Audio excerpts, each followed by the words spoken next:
Welcome back to the show, Seekers. We all heard the concept that our actions have consequences and the wheel is always spinning. And don't we often draw solace from this concept, perhaps when someone has hurt us? Today, we're going to explore the true depths of karma, not as fate or punishment, but as a profound law tied to our actions, intentions, thoughts, and spiritual evolution. And yes, what to do to keep the wheel spinning in your favor and how to end the cycle of reincarnation.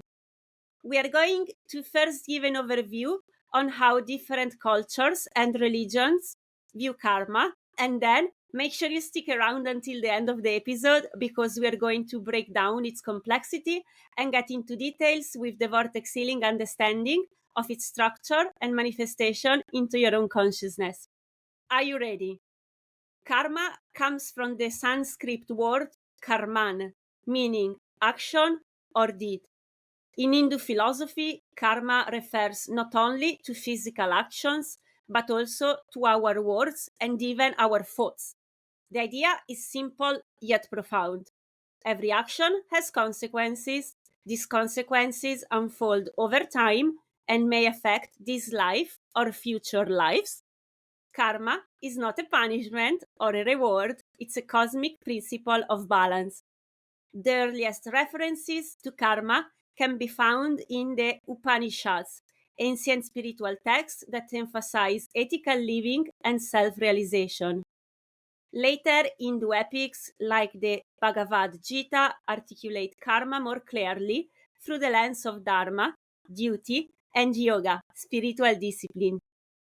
Hinduism describes karma in three main categories: Sanchita karma, the accumulated karma from past lives; Prarabdha karma, the portion of Sanchita karma that's being experienced in this lifetime; and Kriyamana karma, the karma we are creating right now through our current actions. Understanding this helps answer questions like why are we born into certain circumstances? Why do some challenges seem to appear out of nowhere? In Hindu, it's not randomness, it's the unfolding of the Prarabdha karma. Karma is tightly linked to samsara, the cycle of birth, death, and rebirth. A soul, or Atman, continues to reincarnate until it exhausts its karmic depths and attains moksha, liberation from the cycle. Moksha isn't simply freedom from life, it's union with the divine, where we realize our true nature beyond the limitations of ego and body. Karma, then, is the mechanisms that propels us towards this awakening. Karma is often misunderstood as instant justice or fate, but Hinduism sees karma like a long-term spiritual accounting system, if you wish. So it's not about punishment, it's about learning. Hinduism seems to really grasp the whole deal with karma, and they did this around 1500 BCE.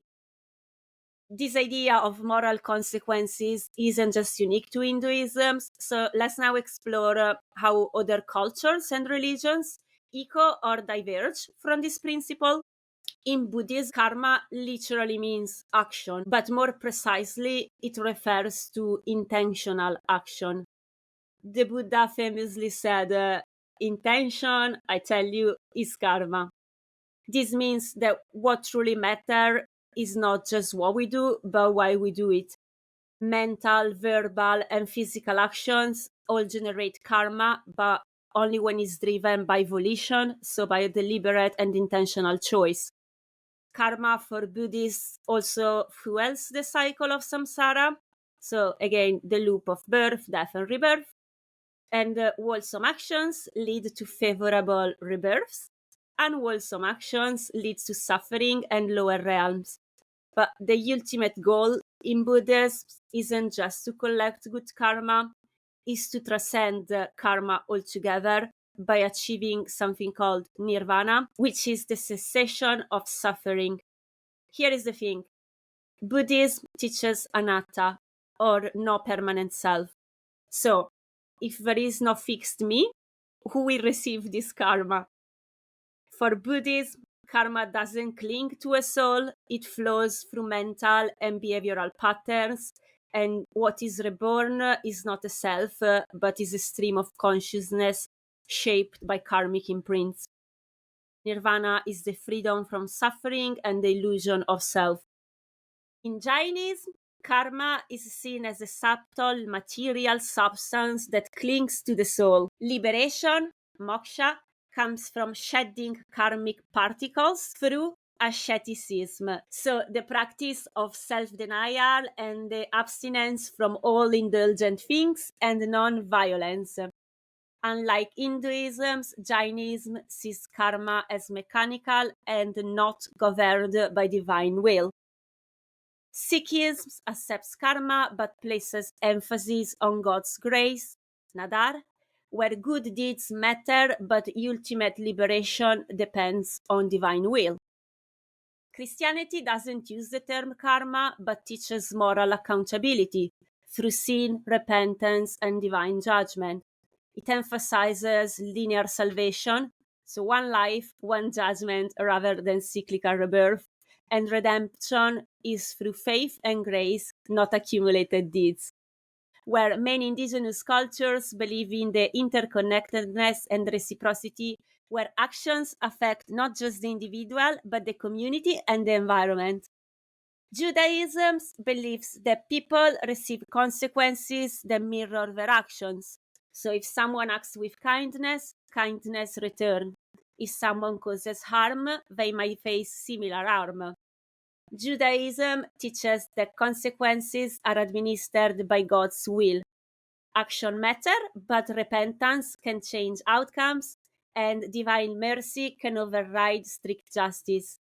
While classical texts like the Torah and the Talmud do not mention reincarnation explicitly, the general belief is one life, one judgment, followed by some sort of spiritual continuation, while Kabbalistic and mystical Judaisms introduced the idea of Gilgul Neshamot, the transmigration of souls, where souls may reincarnate to complete unfinished spiritual tasks or fulfill mitzvot, commandments or good deeds given by God that they have missed in previous lives.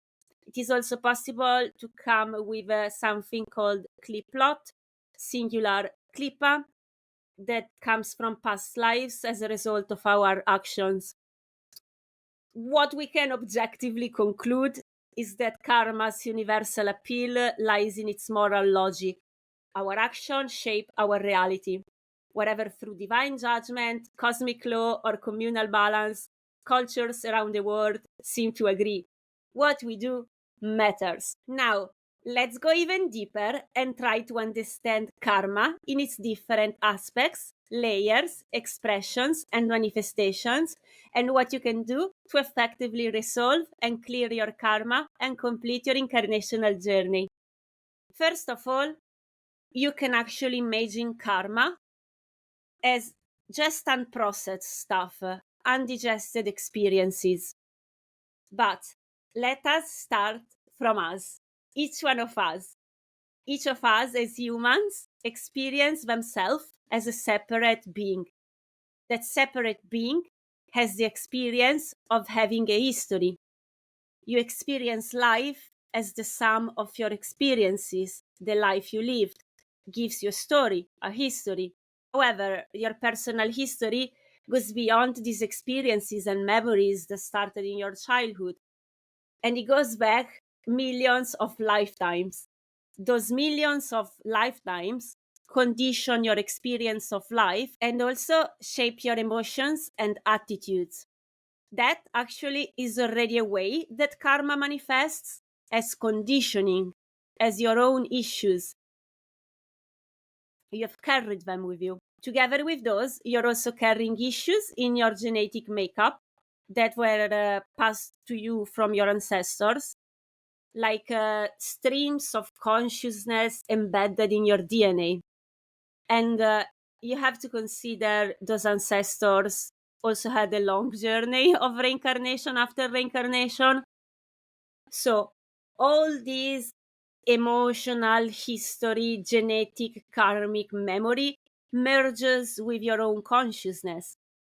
And we are going to continue this million years journey until eventually we realize we awaken out of our own reality as a separate being, and we realize our oneness with divinity. The purpose of this long ride is for you to get to the point where you wake up out of the illusion of the ego, of separation, out of our identification with separateness, out of the illusion of being a separate I, a separate me, and realize that you are more than your body, your mind, and your thoughts. If you're interested in awakening and you're listening to this right now, probably there is something set off in your journey that even if awakening doesn't happen in this life quite yet, or perhaps in the next 100 lives or whatever, is still something that is set in motion for you, and it will happen when you're ready. Buried deep under all your conditioning and anything that is not awakeness is conditioning. But under all that other stuff, there is a mechanism built into what we are, where awareness has the intention to understand its own nature. So creation manifests as consciousness, and consciousness is only found within creation. So, for awareness to be aware of itself, therefore, when divinity has awareness, it recognizes itself. At that moment, there is a reflection, something gets manifested, and that is consciousness. And with that, the sense of I, of identity, of me, mine, of separation. Awareness, which still has an identity, but that identity is not an identity of ego, it's not an egoic identity, it's an identity of freedom. And even that disappears into divinity. Divinity as awareness, it recognizes itself as consciousness. Here we are, you and me, an expression of divinity that is having an experience of itself as consciousness. But awareness is there and was always there, is within us. It's like, as one of the VortexHealing teachers said, his name is Daniel, and you can find the video I'm talking about on YouTube or Instagram. Awareness is like a quality of the divine that is having an experience as consciousness, and at the same time is part of the manifestation as consciousness. We are divinity having an experience, but because we're in separation, we don't even realize that. The concept of awakening is that there must be more to life than just survival.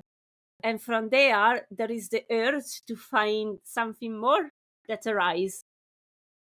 And again, because of this intention of awareness to understand its own nature, eventually, at whichever point in your history as a human being on Earth, it will happen. So you're doing great.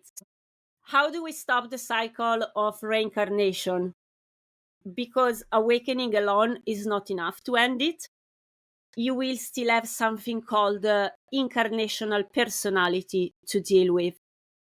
We'll get to that later, but for now, the simple answer is get to a certain level of awakening. When the awakening will have reached certain deeper levels, with that, part of your incarnational package will have matured enough to be cleared, so you won't have to come back to Earth. Yay! But for now, to answer the question of how to stop the cycle of reincarnation, think of it as when your karmic stuff has been cleared and played out enough. The deeper the awakening you reach, the higher is the dimension of consciousness where you will end up once you die. At basic awakening, In VortexHealing, we call this after losing the core veil. You will become seventh to eighth dimensional being. I personally have completed my incarnational journey, and at my level of awakening, I will either be a 10th dimensional being, or if I'm spiritually mature enough, after I die, I could actually blast back into the light, which sounds awesome. But if you're freaked out about not being able to reincarnate, don't worry. There are people who become 7th, 8th, 9th, 10th dimensional beings, and they absolutely don't need to reincarnate, but they choose to do so and come back to Earth and become a teacher to help humanity. So if you know Mother Mira, she's a 7th, I think she might be 8th, say 7th dimensional being who has reincarnated, and actually she can also bridge 10th dimensional light. Meher Baba, you can look him up. He was a 10th dimensional being.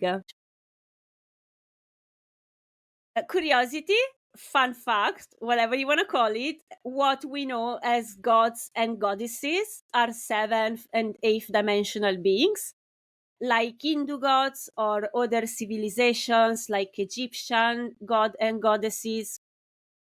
Actually, just a note on Egyptian ones, since we are touching this. At some point, it seems in Egyptian religion and culture, at least the main thread of it was taken over by something. In Vortex Healing, we refer to those as a demonic god. To give you an example, Satan is the big demonic god, like the big boss demonic god. So if you work with Egyptian beings, you want to be very careful. Apart from goddess Isis, she's actually super safe and beautiful to work with. She is actually a 9th dimensional being. One Vortex teacher said that if you tune into the writings on things like sarcophagus, they will try to take you somewhere, and that somewhere is a demonic god. But fear not, all the Vortex Healing teachers dealt with all of those and closed all the doors. So rest assured that you can enjoy your trip through history and mysteries of ancient Egypt in complete safety. Thank you, Vortex Healing teachers. You are the best. Let's go back to karma. Okay, whatever we did either in a past life or in our current life comes back to us. And some might even say it comes back multiplied by 3, like the Wiccan credo goes something like in good or bad, remember the law of 3. So everything we do, we think and we feel sets off an energetic vibration that goes out in the universe and that creates a ripple effect that comes back to us. All of life, whether that is manifested, unmanifested, or beyond, is a one unified whole. Karma and conditioning still exist beyond the 10th dimension of consciousness. The 10th dimension is like a container of time within which infinite universes can exist, like infinite possibilities. After the 10th dimension, there is something called non-dimensional consciousness. And beyond that, there is only divinity, which has absolutely none of those. So, karma manifests in 3 different ways. You have external events, internal conditioning, and transcendental influences. External events type of karma is when whatever you put out as actions, which bear in mind can also be a reflection of your own internal stuff. So your conditioning reflects your actions. If you are a very angry person, you might punch somebody at the pub. So your actions come back to you in your external reality as events and happenings. This is just a way that divinity uses to make us grow, learn, and take responsibility for what we create. And it does this in a way and at a time that it will be best for you to understand, to learn the energy that you set off. So, to give you a couple of examples, say you committed suicide in a past life by setting yourself up in flames. A couple of lifetimes later, you are born with a severe skin condition that is disfiguring your face. Or maybe 100 lifetimes ago, you have brutally murdered someone. Now, in this current life, divinity thinks that is the best time for you to learn, and the best way for you to learn that what you did is can be, I don't know, the death of a child, or maybe you will be violently abused, something similar. The important thing to understand here is simply that there is no way out. There is no escape from karma to play out. Even through an immense amount of grace, this karma, the karma of events, still has to play out. So, even if you have done an insane amount of sealing and divinity softens whatever you created back to you, it still has to happen until whatever you set out neutralizes, reabsorbs before you have completed the game, your incarnational journey. For example, say you were supposed to be in a major incident that would have costed your life, but you have done a lot of VortexHealing and you've done a lot of good things and you have cleared a lot of your karma. So instead of a car accident being your final call, divinity gets you out of it with I don't know, dropping a mug on your toes, or you'll fall on your face in yoga class and break a elbow or whatever. So this happens even if you have already awakened in this life. Awakening does not give you a free karmic pass, but also you can awaken in the midst of external karmic events. For instance, you could awaken during a major life illness. Another aspect of karma, as we said, is your internal baggage that you have accumulated since the start of your incarnational journey. And this karma can block your spiritual awakening because it reinforces the sense of separateness you are experiencing as human being. Awakening does not mean also that all your conditioning will be gone. In fact, you will never be able to clear all your conditioning, and that's okay. You don't need to. Let's now talk about the karma of transcendental events. So the karma of transcendental events refer to some sort of like higher dimensional structures, map like higher dimensional blueprints, something called divine structures. Could be an example of that, which is something like some next level big blueprint, higher dimensional map put in place by divinity to sort of guide your life a certain way and influence your issues and karmic positions. Those higher dimensional blueprints are generally created at conception, although you might have actually carried some from past lives. And those blueprints are created for external events, but also for your deepest emotional reality. And this is a way that divinity is making your life going in a particular direction, even with the relationship with your parents or siblings. Again, please remember this is not a punishment or a divine broomstick in your wheels. This is all to help you sort out your karma and ensure you are on the right path towards understanding. So it's all out of love, ultimately. So to help you learn and to stay on track with your spiritual evolution. Only the higher levels of VortexHealing can release this.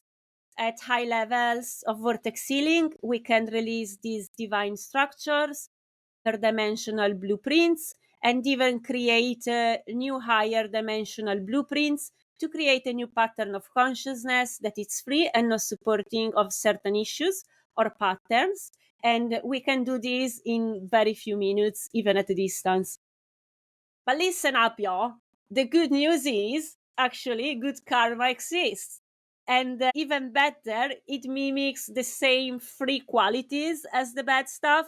So, external events, internal conditioning, and transcendental influences.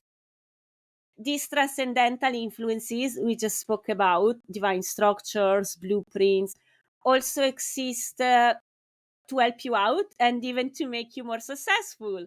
This is why some people, they just seem to be very, very lucky and successful. Advanced vortex healer can create positive blueprints in higher dimensions in like a minute or two. When talking about good karma is when we should perhaps mention the concept of Dharma.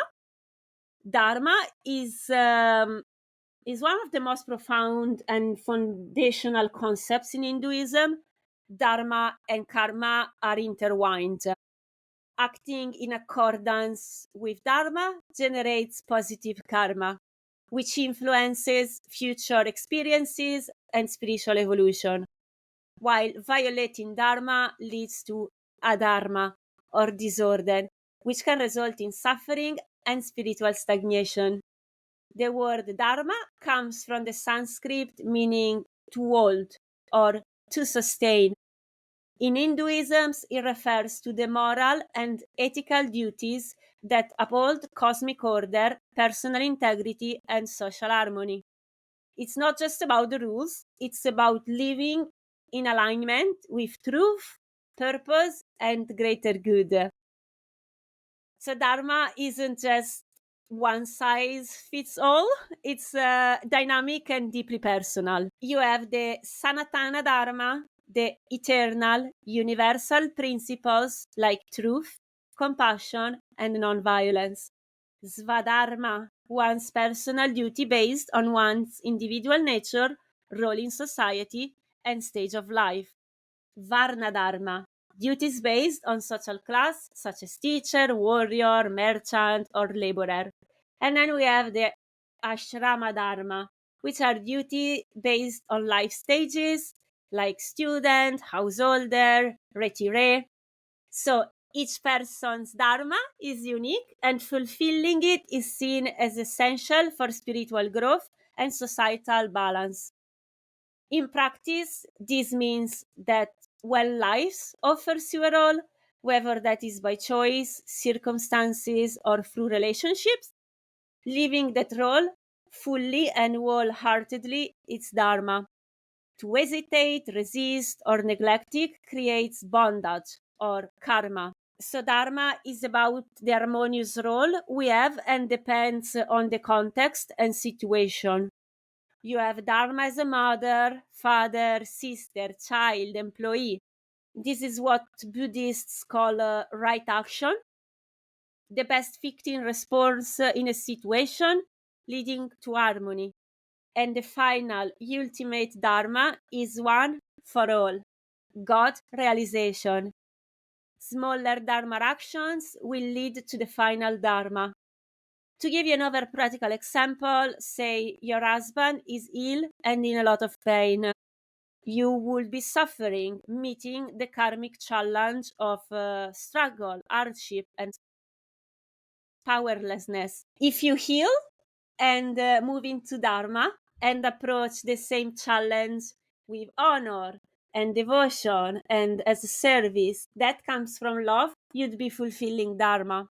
Shout out to a bunch of my wizard buddies for helping me out a bit with this Dharma concept. Now, I'd like to touch the matter of soul contracts. This is something you hear very often in the spiritual community. You just have to open YouTube, pick any tarot reader, and you'll find someone telling you that you are absolutely having a soul contract with the person of your interest. In the matter of soul contracts, the view of vortex healing is that there is no such a thing like contracts between people, and that is just humans projecting something larger. The only thing that exists is divinity with karma and grace. That is what determines what you have to experience, when, and with whom. But you will often play out that karma with people that you have met before. Hence why we think we have contracts with people. as it can easily look that way. So, no soul contracts, just divinity and karma and grace. You'll probably play out the karma with someone you have met before, but it's not a contract between the two of you. Let us now break down the actual structure of karma, how it's concretely built into our human consciousness and system, the more technical aspects, if you wish. How does it actually manifest in our field of consciousness? This to follow is also all the stuff you will work with a vortex healer when you're working on your karma and clearing your karma. I might get really specific here, but this level of details is not for you to remember, so don't worry if you get confused. It's actually very likely you will. If you think this is really cool stuff and you want to understand it, then go and study vortex healing. We have wonderful teachers that can explain to you everything you need to know about this stuff. I'm not here to teach you anything. I'm just a vortex healing practitioner for our students. And I get really, really excited to talk about this stuff. And I really love to share my passion about this. I hope I'm not boring you. But again, don't get caught up in details. This is just for you to have a deeper understanding of what goes on in your experience as a human and why we think, feel, and act a certain way. So let's get rolling. So we said earlier, karma and conditioning exist on every dimension and still exist beyond the 10th dimension of consciousness.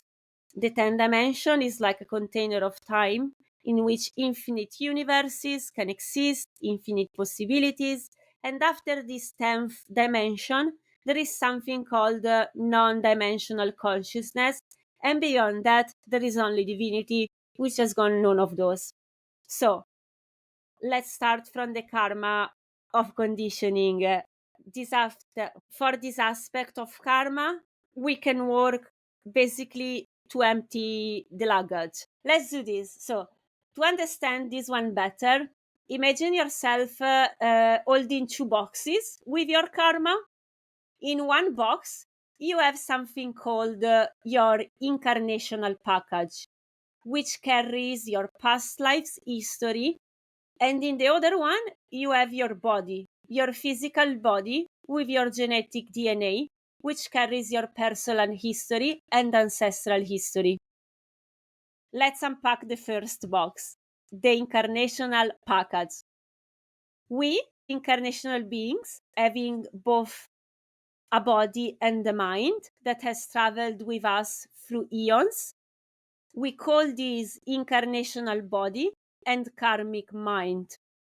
The incarnational body is like a container, like a vehicle that allows us to move from one life to another, and is made out of something called vital webbing, which is like sort of like a densification of once divinity decides to experience itself, it sort of like densifies down into vital webbing. The karmic mind is its consciousness, which holds our karmic issues, attitudes, positionalities, all of our life's history and memories from which our current life experiences will be generated.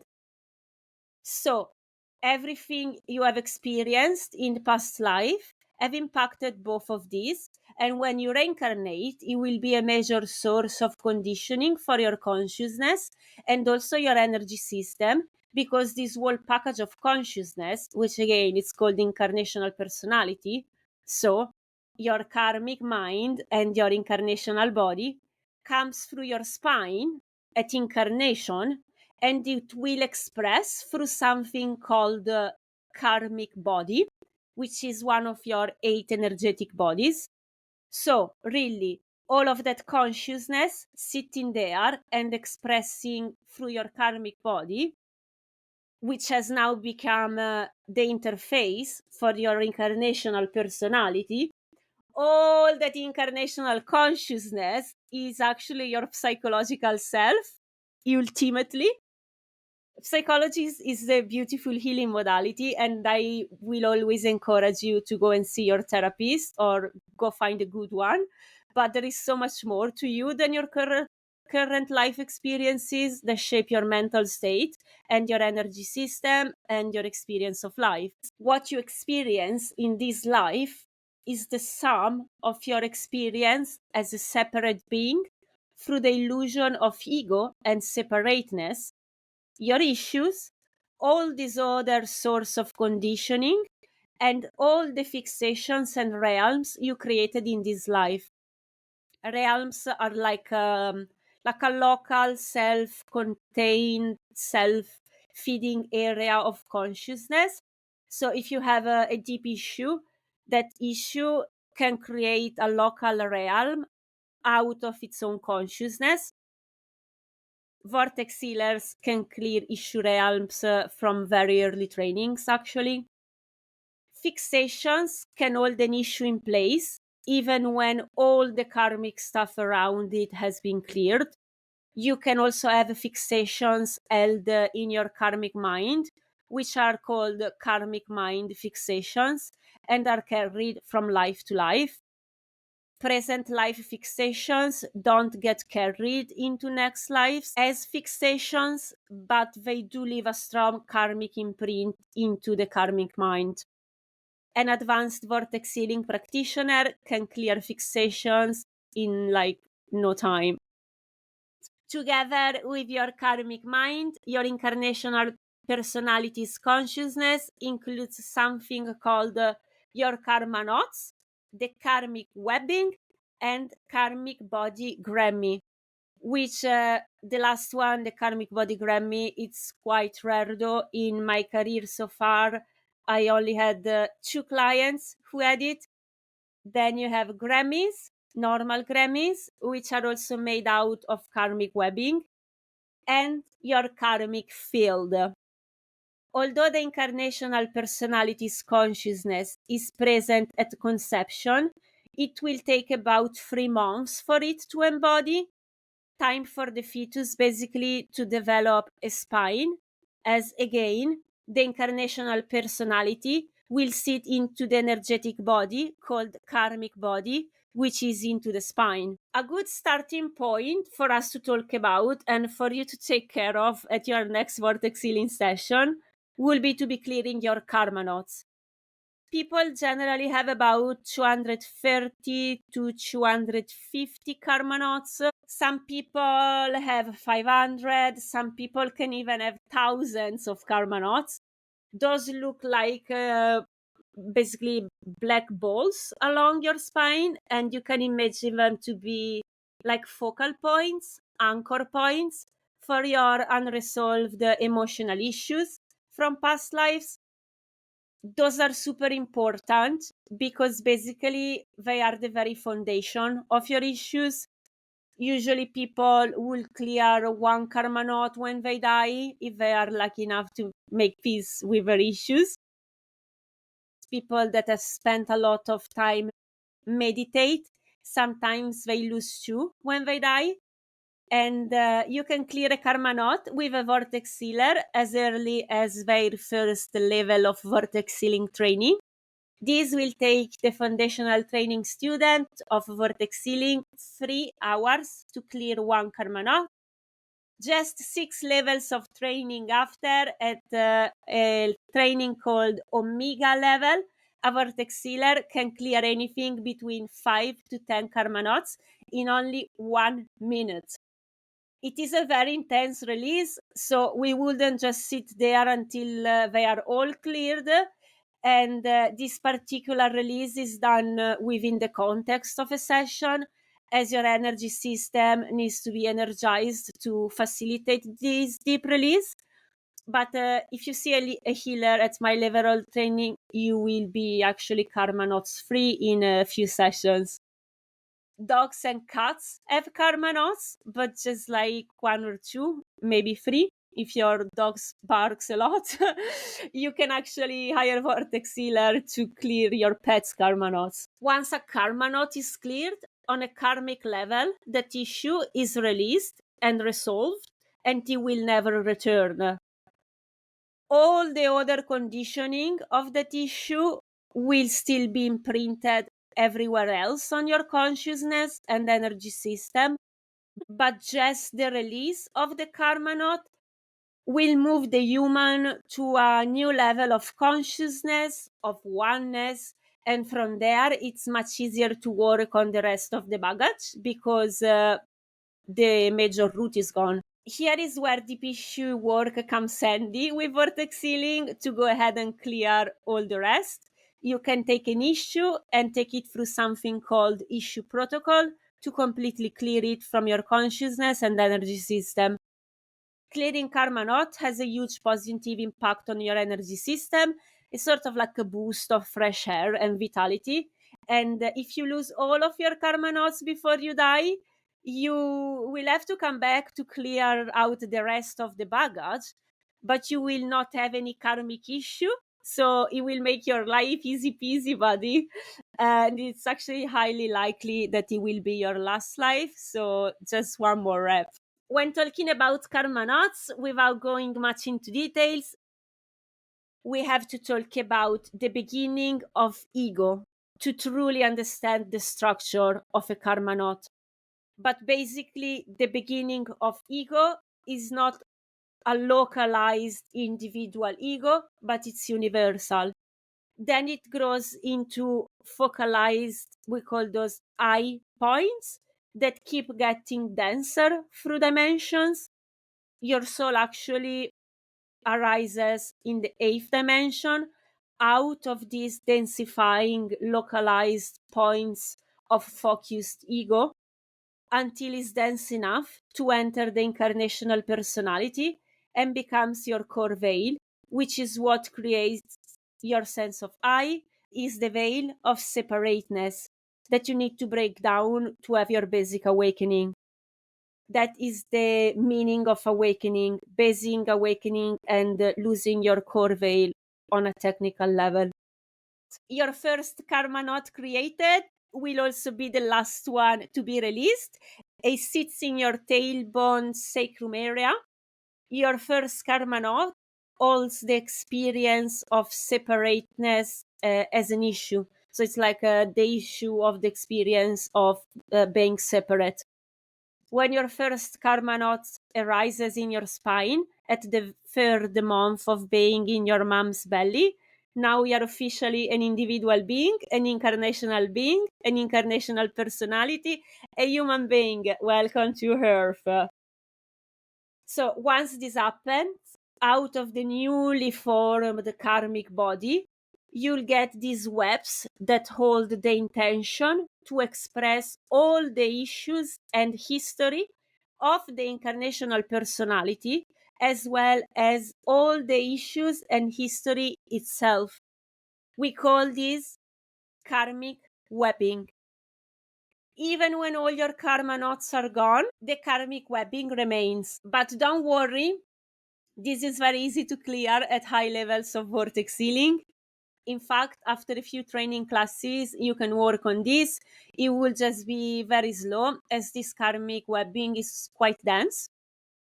This karmic webbing extends to your genetics, to your chakras, to your physical body, to the emotional, etheric, and mental bodies, therefore imprinting them with its conditioning. When there is an emotional charge that is strong enough, or even a fixation, something called a karmic structure gets formed. At high levels of vortex healing, we can clear easily dense and large karmic structures in a matter of minutes. Apart from impacting your emotional consciousness, they can even impact an organ or a chakra when those karmic structures are old enough, about 6 lives old. They have now become a Grammy, which has similar effects to karmic structures, but is much stronger. Those usually are about hundreds of thousands of years old. People usually have 2 to 5, sometimes up to 10, and those can be cleared by advanced vortex sealers simultaneously in minutes. and actually clearing those will have major impacts on your emotional consciousness and, as we said, organs too. Then we have something called the karmic field. This is a layer of universal consciousness that holds all interconnections of karmic cause and effects from the beginning of each being's personal history. Yes, you are right. The universe never forgets anything. It's all being recorded, it's all being stored. Here is where you will become hooked to another person. But karma does not need to play out with them. And if it does, remember there are no karmic contracts, only karma, divinity, and with it grace. At my level of VortexHealing, healers can clear out completely your own karmic field in about 15 to 20 minutes. These fields also exist between two ancestral genetic lines on a karmic level. The karmic field between two ancestral lines can also be cleared with VortexHealing tools. VortexHealing can facilitate healing of the incarnational consciousness and personality of people who have died up to 6 weeks after their death at my level of training. So you can actually clear your beloved karma once they have passed away and give them a better life once they are ready to come back. Okay, so remember those two boxes we were holding in your hands that represented how your karma is expressed in your consciousness? So we have unpacked the first one with the label incarnational package. Now we're going to unwrap the box named genetic body. So your own personal incarnational history merges together with the genetic karmic history in your local consciousness. Part of the merging is what is absorbed into the internal structure of the DNA, which then will become a whole unified genetic makeup of your own personal karmic history from this life and past lives and your ancestors' karmic history. Also, it will contain epigenetic imprints and a core program based on survival, which we call genetic core veil. This gets dropped if you take VortexHealing class and you do the core veil class. I think this one gets dropped in that class. However, Vortex Healer of a high enough level can clear all the karmic imprints on your DNA, all epigenetics of mother, father lines, and other sources of negative conditioning on the epigenetics in a few hour sessions. I would suggest you do some regular vortex healing before you do go and ask your healer to clear the karmic imprints in the genetics, as it's quite a heavy release and it will go much slower unless you have done other work. Your healer will know what to do anyways. The important thing to remember here is that all this genetic karmic history that is generating conditioning right within every cell of your body is also history guided by genetic emotional imprints and higher dimensional blueprints and consciousness that will then be translated into genetic emotional patterns. 50% of your karma is actually on your genetics. Why should we bother clearing it? It's not that your ancestors were bad people. Maybe they were, I don't know. But basically, they had a lot going on in their lives and past lives as much as you did. And you basically don't need to remember their suffering and dramas. And if you clear it then and you have kids, they won't need to remember those dramas either. So, to recap, you do not need to clear all your karmic baggage to awaken, but you do need to awaken and clear enough karmic baggage in order not to reincarnate. Awakened people are growing every day on earth, and if you manage to stick with me until here, then probably something has already set off for you on your awakening path. I am incredibly lucky to have encountered the transformative grace of the vortex healing lineage on my path that allowed me to clear enough of my incarnational package and reach a deeper level of awakening so I won't have to reincarnate. I would highly recommend to you to read Awaken Through the Veils by Rick Wayman, founder and current lineage holder of the VortexHealing lineage, which is basically a manual to awakening. I also would encourage anyone to experience the power and grace of vortex healing by booking a session with a vortex healer or taking classes for yourself. And if you want to experience the transformative power of vortex healing at its highest levels for yourself, make sure you save this date because on the 20th of November, I am offering a free 90 minutes online group healing on the theme of releasing your most significant emotional and psychological issues, and it's free. Space are limited, but you have to book yours. You can visit magicalmara.co.uk to book the special free event. If you want to contact me or book a one-on-one session with me, you can reach me at info@marabrami.com or visit magicalmara.co.uk. You can also find me on Instagram at magicalmara_. If you want to book a one-on-one session with me, you can use my listeners code SEEKERS15 to get 15% off any of my one-on-one sessions, relationship healings, healing of the deceased, space clearing, and more.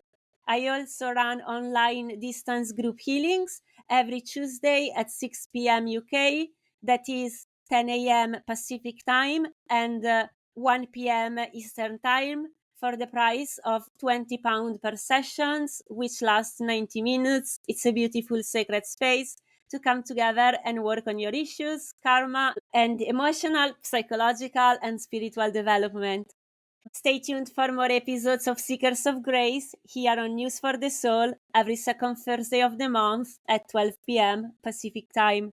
Until then, remember your love and compassion. Keep your heart open. Be good, be well, and be loved.